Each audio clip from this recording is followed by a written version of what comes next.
Sir मैं ये पूछना चाह रहा था कि हम टैक्स पेयर हैं और हम टैक्स पेयर का जो पैसा है वो जिस तरीके से आप ये स्कीम निकाल के आप दे रहे हैं फ्रीबीज, हाँ फ्री वाला जो सिस्टम है, तो ये सबको नहीं मिल रहा दिल्ली में। जैसे आपने 200 यूनिट फ्री का आपने सिस्टम बनाया है, तो 200 कोई अगर किसी की 500 यूनिट यूज होती है तो उसको बिल में दिखना चाहिए कि 200 यूनिट आपका खत्म हो गया और 300 के आपको पैसे देने हैं। अब उसको पूरे 500 के देने पड़ते हैं। आप समझो, जो 200 वाले हैं वो 200 वाले पहले कभी देते ही नहीं थे।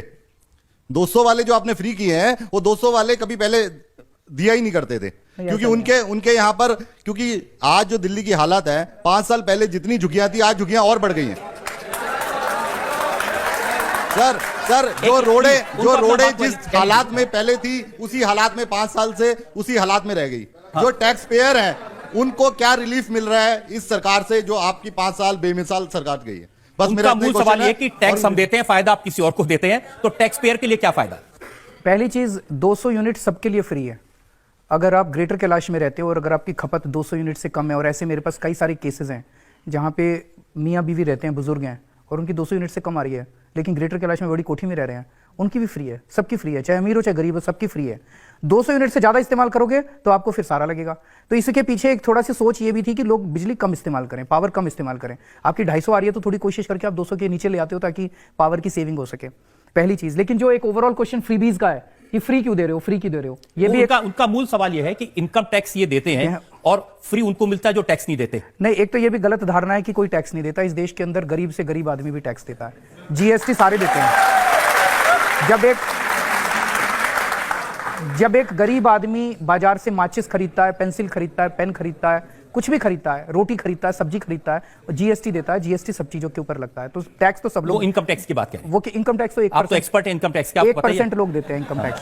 पहली चीज, जीएसटी ज्यादा बढ़ा है, इनकम टैक्स तो। लेकिन एक जो लार्जर क्वेश्चन फ्रीबी का उठाया जाता है, हम लोगों ने क्या किया, हमारे पास पैसे कहां से आए ये सारी चीजें फ्री करने के? हमने एक ही चीज करी, हमने भ्रष्टाचार खत्म कर दिया। भ्रष्टाचार खत्म करने से जो पैसा बचने लगा, वो पैसा काफी बचने लगा हम लोगों का। देखिए, अगर तो मैं फ्री चीजें अगर देता और आपका टैक्स बढ़ा देता तो आप कहते केजरीवाल बदमाशी कर रहा है, एक जेब से ले रहा है दूसरी से निकाल दे रहा है। हमने 12% वैट होता था उसको 5% कर दिया सब चीजों के ऊपर पहले साल में, तो आपका टैक्स भी कम कर दिया। हम लोगों ने बजट घाटे में नहीं रखा।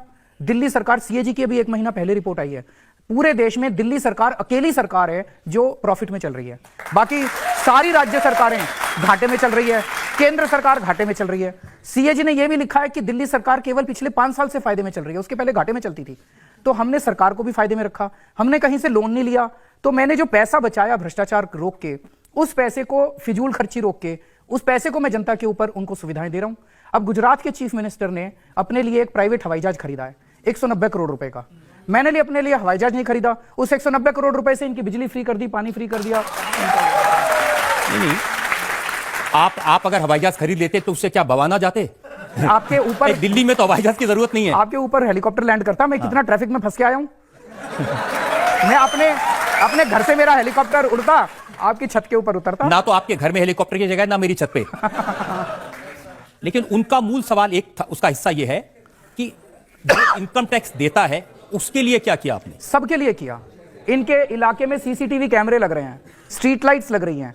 फरिश्ते स्कीम आपने सुना है? फरिश्ते स्कीम है। फरिश्ते स्कीम में अगर दिल्ली के अंदर किसी का भी एक्सीडेंट होता है, एक्सीडेंट किसी का भी हो सकता है, चाहे अमीर हो चाहे गरीब हो, अगर किसी का भी एक्सीडेंट होता है, नॉर्मली अभी लोग हिचकिचाया करते थे उसको अस्पताल ले जाने में।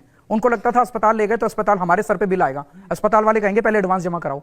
अब हमने कह दिया कि आप नियरेस्ट हॉस्पिटल में ले जाओ, सारा खर्चा दिल्ली सरकार देगी। हमने 3000 लोगों की जान बचाई है।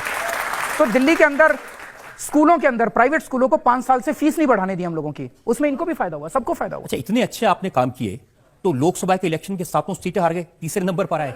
उसका कारण यह है, देश के अंदर अब लोग लोकसभा को और विधानसभा को अलग अलग नजरिए से देखते हैं। जैसे उड़ीसा का ले लीजिए, उड़ीसा का लोकसभा का और विधानसभा का चुनाव एक ही दिन हुआ। एक वोटर जब बूथ में गया तो 2 मशीनें सामने थी, उसने एक में दूसरा बटन दबाया, दूसरे में दूसरा बटन दबाया। उड़ीसा में उन्होंने, जब कॉर्पोरेशन का हुआ उसमें भी साफ हो गए। कॉर्पोरेशन के चुनाव के और दूसरे कारण थे। ये क्या बात है? पर जनता मालिक है, जनता ने हरा दिया तो हरा दिया। तो इस बार आपको उम्मीद है कि जनता आपको फिर से जिता देगी? जनता मालिक है। जो सर, मुझे आपसे ये पूछना है कि जो निर्भया के आरोपियों को कल फांसी होनी थी वो टल गई है, और उसके माँ बाप 4 घंटा बैठकर वेट करते रहे और फिर उन्हें पता चला कि फांसी नहीं हो रही है, वो फूट फूट कर रो रहे थे। तो बहुत ही शर्म की बात है। उनका कहना है कि इसके पीछे जो है दिल्ली सरकार का हाथ है फांसी को टालने के पीछे। नहीं, तो पता नहीं इसके वो बारे ऐसा में क्यों कह आपका रहे क्या हैं, दिल्ली कहना है? सरकार का इसमें कोई रोल नहीं है। इसमें क्या हुआ है कि जो एग्जिस्टिंग अपना लीगल प्रोसेस है, उनके वकील ने उस लीगल प्रोसेस का गलत इस्तेमाल किया। पहले एक बच्चे ने, एक युवा ने, जो भी वो गिल्टी है, उसने मर्सी पिटीशन डाली, उसकी रिजेक्ट हो गई, फांसी की डेट मिली, फिर दूसरे ने डाल दी, फिर उसकी रिजेक्ट हो गई, फिर तीसरे ने डाल दी, चारों ने एक साथ नहीं डाली। तो वो उस प्रोसेस का गलत इस्तेमाल कर रहे हैं। अब केंद्र सरकार भी सोच रही है, कोर्ट भी सोच रहा है और हम भी सोच रहे हैं, और इस पे लागू किया जाने वाला है कि इन सारे रूल्स को बदला जाए, ताकि एक बार जब ये साबित हो जाए कि ये गिल्टी है और इसने रेप किया था और इसको फांसी होनी है, तो उस प्रोसेस को वो गलत इस्तेमाल ना कर पाए अपनी फांसी को डिले करने के लिए। ये केवल उनके लिए नहीं, पूरे देश के लिए शर्म की बात है कि इतना जघन्य अपराध जो हुआ था 16 दिसंबर को, वो आज तक 7 साल हो गए, अभी तक उन लोगों को फांसी नहीं मिली है। अब मैं भी चाहता हूं, सब लोग चाहते हैं कि जल्द से जल्द फांसी मिले। लेकिन उनके पिता का जो जिक्र ये कर रही थी, उनके पिता ने कहा फांसी कब होगी ये कहना मुश्किल है, लेकिन इसका जिम्मेदार केजरीवाल है और कोई नहीं। ये गलत बोल रहे हैं वो, मतलब ऐसे उनको नहीं बोलना चाहिए। इसमें मेरा क्या रोल है बताइए? दिल्ली पुलिस हमारे अंडर में नहीं उनको है। जो बताया गया, उन्होंने कहा कि 4 घंटे जो लोग कोर्ट में बैठे थे, राहुल मेहरा ने, जो कि दिल्ली सरकार के वकील ने, आकर उल्टा मुजरिमों का पक्ष लिया था। नहीं, उन्होंने कोई मुजरिमों का पक्ष नहीं लिया, उनसे कानून पूछा गया, उन्होंने कानून को कोर्ट के सामने रखा था। राहुल मेहरा का इसमें कोई रोल नहीं है, इसमें हमारा कोई रोल नहीं है, पुलिस हमारे अंडर में नहीं है, लॉ एंड ऑर्डर हमारे अंडर में नहीं है। हमारे पास केवल केंद्र सरकार से फाइलें आती है, हम जेल में भेज देते हैं, जेल की फाइलें आती हैं, हम केंद्र सरकार में भेज देते हैं। हमारा इसमें कोई रोल ही नहीं है, और उसमें 24 घंटे से कम टाइम लगता है हमारा फाइल। हम केवल, दिल्ली सरकार का काम केवल पोस्ट ऑफिस का है और किसी कुछ नहीं है। तो क्या किया जा सकता है ऐसे? इसमें रूल्स बदलने पड़ेंगे।